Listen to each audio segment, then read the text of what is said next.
We decided to start this podcast because we realized that there's a need in the market for an Armenian Puerto Rican collaboration. It doesn't Hey guys, I'm exist. Sergio. Hey, I'm Sergio too.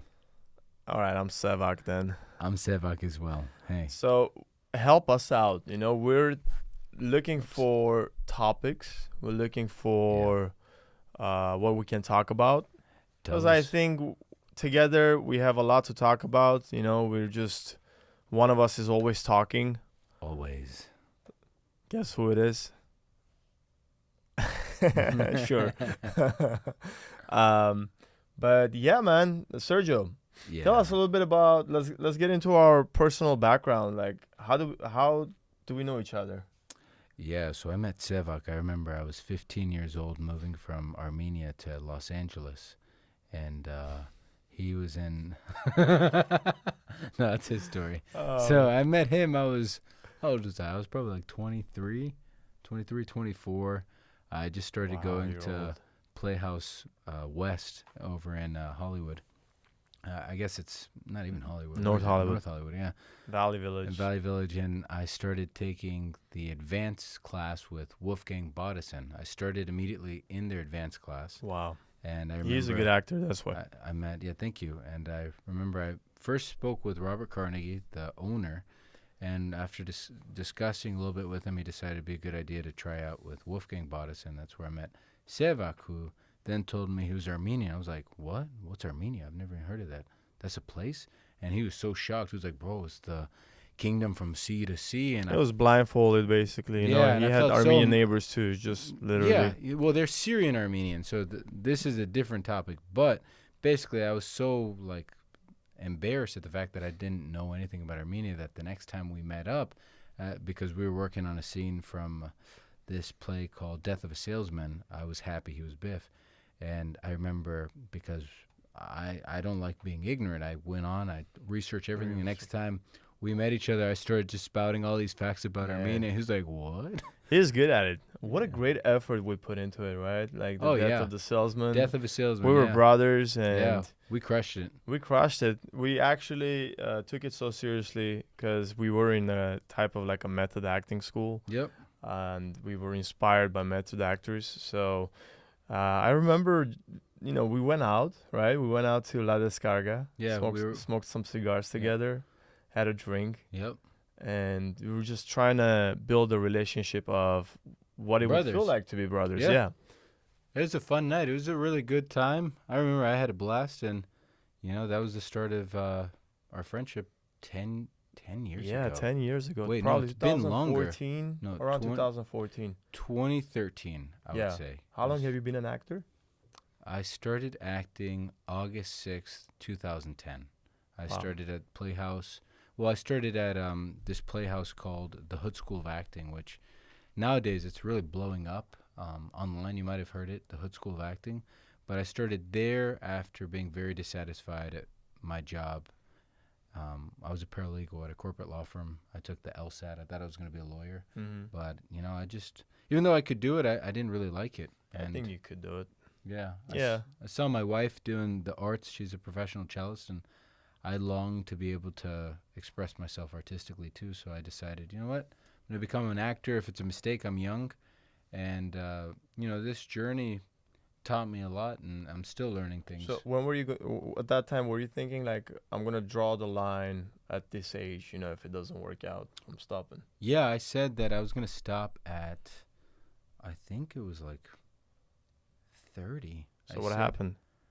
I booked some like legitimate roles, Yep. and I thought to myself, why am I going to stop now after I worked so hard and I'm finally getting these auditions that I've dreamed about? Yep. Why am I going to all of a sudden put myself on this timeline that was really kind of, I felt manipulated by those around me that had never tried to do anything like this, Mm-hmm. and yet they were telling me, you got to do this, you got to do that. And so I turned 30 and I thought, you know what, no, I'm going to live my life. This is silly for me to please someone else because of their idea of what my career should be, whereas they didn't even live their own life. Mm-hmm. So I'm going to live my life the way I choose. Mm-hmm. And, now I'm 5 years, fast forward. I'm still getting these dream auditions, you know. Yeah. I get pretty far in them. I haven't booked like I would It's like, tough. but It's tough if you're in the yeah, industry. You know, it is a tough industry. it's very tough. And really, it's a long journey. It's not this short journey where you like, yeah, you make it, you're famous, whoa. No, literally after you book one job, you're back to square one. It's Unless you also, become a writer, producer, yeah, director. and you're just creating your own content. Yeah, that's really what you need to do in this career. But I think what's important that I've learned during that journey was audition is part of the job. Yeah. You're getting the audition, you're getting the opportunity to be in front of that casting director who is a big time casting director, doing big TV shows. And they might like you, they might not have something for you, that role might not be for you, but if they like you as a person and your acting skills, they're going to bring you back. They're going to keep bringing you back. Yeah, and that's really the name of the job, is getting that call back, because every time you go in as an actor, they are essentially just asking you to prove that you know how to act. And so every time you get an audition, it's you reaffirming, hey, I know how to act, watch. Yeah. Ta-da! And so that's literally all acting is that you're proving once again that you can do what you say you do.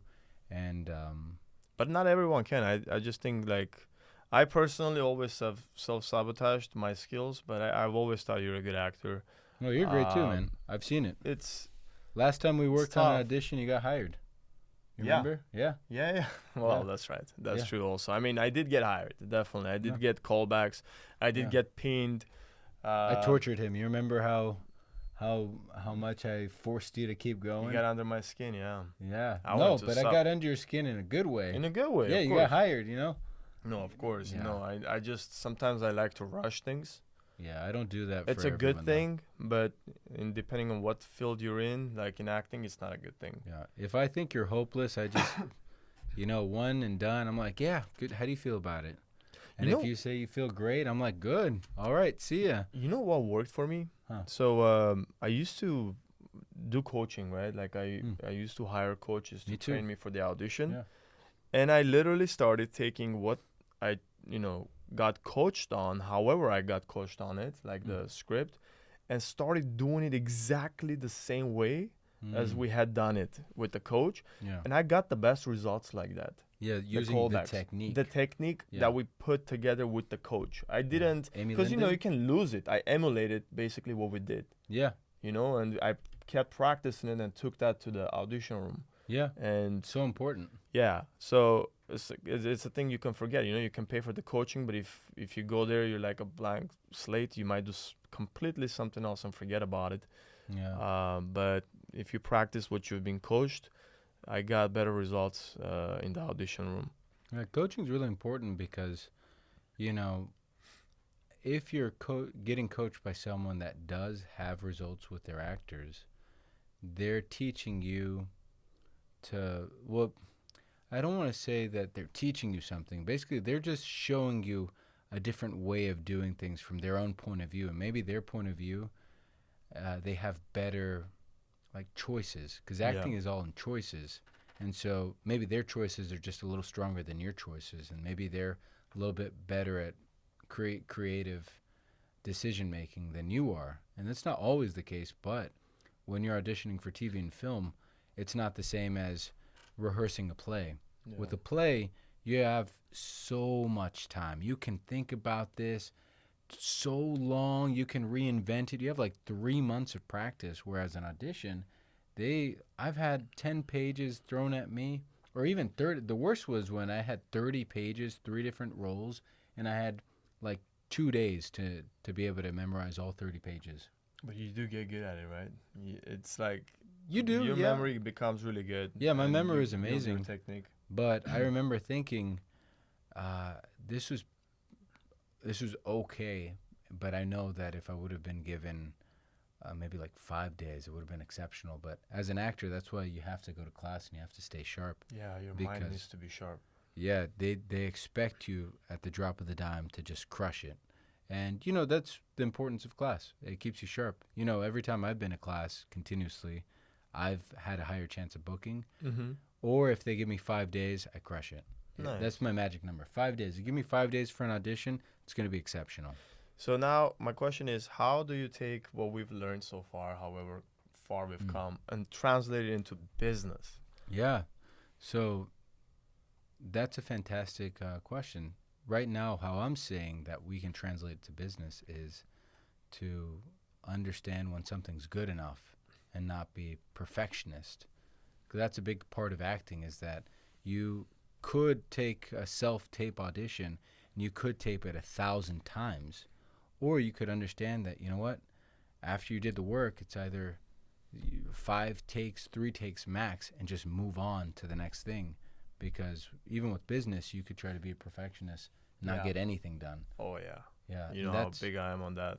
that's dangerous. You know, it's one thing that has always been on the back of my mind, that I don't want to lose time. I just feel like I'm maybe a bit too impatient, which sometimes can be not good. But at the same time, when it comes to business, sometimes you have to throw yourself in the fire and then figure out a way to maneuver through it. You know, Yeah. you got to take that action, that leap of faith, because there's so much information out there. You literally need that small push, small idea of what you need to do, and it's on the internet, YouTube, Google, and then you just jump right into it, and you know, you build the pathway as you start taking the action.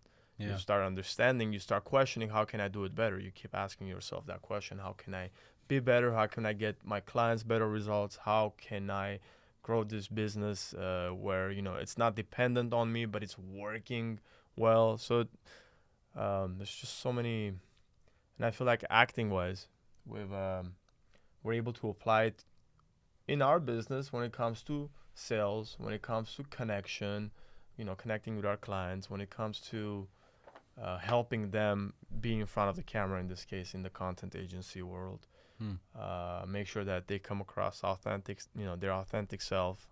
Oh yeah, and they're that's so having important. fun. Because once you capture their authenticity, you got to move on. And you know, some clients, they're not used to it, and so they Oh, yeah. really they have this idea of perfection, which there is no such thing as perfection. And that's why I really think about taking the good enough idea and just moving on to the next video. Mm-hmm. Because it's very important to understand what's good enough. Because if you have results from a video that you disliked, did it matter if it was quote unquote not And perfect? it's always like that, you know. It's Yeah. always it's always the video that you didn't expect to go anywhere Yeah, that does the best. yeah. I mean, even to this day, like I hate watching myself on any video, Yeah, and I've been doing this for years. I think the key is to make sure that when you're filming it, you're having fun, you're enjoying the process, Yeah. and then you're just okay to put it out there. Yeah, and if you're not crying at least 3 times in a shoot, you're doing it wrong. Yeah, true.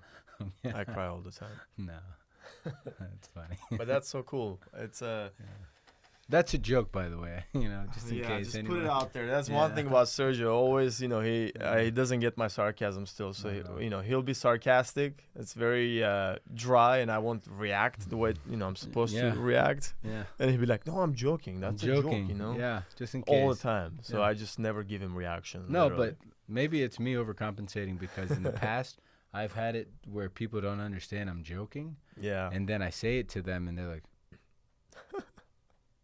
they're shocked. I'm like, But whoa, bro. I'm surprised at those people. Like, with a face like this, how can you react, you know, like that? It's Yeah. like reacting to a kid who's just Having fun. made it.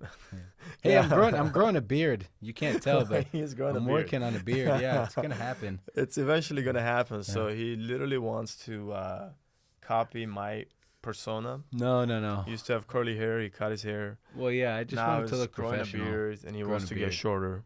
Yeah. So he wants to grow another, like, he wants to grow foot down, basically. Yeah. Get to like 5'9". You know, it's not that hard actually. I was looking into it. In Mexico, you can go there. Cut it up. Yeah, the they bottom? just reattach it, and Does it work well though? You think No. like you can walk properly afterwards, or does it, like, you know? I mean, they have chairs for a reason. No, that's very insensitive. Listen, I'm not It doing is. that. I'm not doing that. But I am trying to grow a beard because I think it just looks cooler, and as an actor, it'll give me more options. Because right now I can grow a crazy goatee, but not not this That's stuff still good here. enough to play a gangster. Yeah, I don't want to play gangster. What's your type? My dream role right now would be to play a lawyer. But is that your type in Hollywood? Is that how Hollywood sees you? Hollywood currently sees me. I'm going out for comedy roles a lot, and Okay. I go out I see for that. a lot of comedy roles, and sometimes I've been asked to be a professional, like a doctor or something like that. Yeah, I Yeah. can see that. Yeah. Definitely. I've So- seen some roles. So as an actor now, I mean, watching movies and TV shows, you have this interesting perspective on all the actors. You're like, oh, my friend John could play that. My friend Sergio could Yeah. play that. You know, oh, look at that bum. You know, like my friend Iram could play. Yeah, Iram. It's only for one person who Yeah. watches it. Iram, if you're watching it, it was a Iram. joke. It was not a joke. But No, I'm kidding, yeah, it's a joke. it's we are looking Iram, to, come visit us. We're looking to actually do more often shows on YouTube where we talk about different topics. Mm. So if you took the time to watch this 16, 17 minutes of the video, just feel free to comment below, like what kind of topics maybe we should talk about. Yeah. I'd say since it's on the Medima channel, we'll keep it probably more business.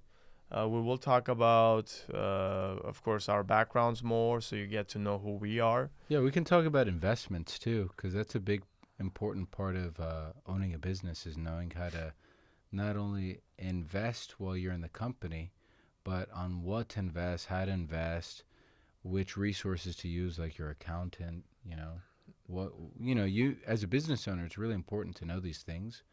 In addition to what we specialize in, which is And content creation. We're definitely not the best at it, but we definitely have ideologies, beliefs that helps us, get to where we want to go faster. Yeah. One of them being that we're coachable. Yeah. And that's one of the key things that I've learned in my life, that you have to be coachable and be coached by people who are there where you want to go. It's the surest path, the shortcut. I know, we understand, people will say there are no shortcuts in life. There are shortcuts if you're paying the price to the right person to teach you that shortcut, which can be in systems, could be in sales tactics, could be in so many things. Yeah. So, but it's in learning knowledge from the right people yep, that are in the position Very that important. you dream of being in. very important. And, that's something that I thank Sevak for teaching me, because back then I used to think I had to do it all. And he taught me, no, you don't got to reinvent the wheel. Just look at that course. He's already successful. Just learn from that guy. Yep. And so it works. I'm seeing it firsthand. He and I, we started 3 months ago. We've already locked in like 60,000 in contracts and growing. Growing. And yeah. we're just starting January. And, we're expecting another 4 to 6 clients this month. At least. Yeah, because of the snowball effect. Now a lot more people know us. We've learned a lot more about the business, how to run ads, how to run them properly, how to retarget. So it's like there's so many techniques, so many skills that you learn. Yeah. And again, you could do it yourself and have a hard time, or you could basically pay for the system and someone to teach you. Yeah, it's worth it, especially if you want to be successful without all the headaches of failure. And the thing about failure is that it gets in your head. And so if you have a system in place, it minimizes the failure. Sure, you may make mistakes, but the amount of mistakes is lessened, and the learning curve is also lessened because you're not having to go from this place, that place, this place. You just have one place to go to learn everything that you need to learn. Yeah. I just realized that I've been looking at the laptop at all time because there's a video of us here. Yeah. So I'm probably going to look very weird. I mean, this is a test too. It is a test, Yeah, but tell us what you want to tell us. Hey, Yeah. guys, tell Guys, us come what on. you want to Call us. hear. Yeah, Just- call us 818-621-7200. no, bro, don't put it out. I put the 2. Now I have to do editing work. Like, Yeah. it's going to be such an easy work. It's going to be like just post it. Now I have to edit my number out. Yeah, that's okay. But What's my number? Do you know my number? I bet you don't. 424 and then 7. There's like a lot of fours. Another 7 digits. Yeah, I got you, bro. I got you. Thank you. Like Yeah. and comment, subscribe to this channel, and let Yeah. us know if there's something else that we could work on. Just what you would be interested in as a business owner to learn about content agency. Yeah, well, maybe what equipment to buy, what are the best mics, what is the best space. As you see, we have this beautifully treated room. Like, how did we go about doing that? Who did we hire? Why did we hire them? There's just many little things that you don't think about that create a successful business in content creation. So, Should we end it here? yeah. All right. So All we're right, going see to you end this guys. video. See you guys next time.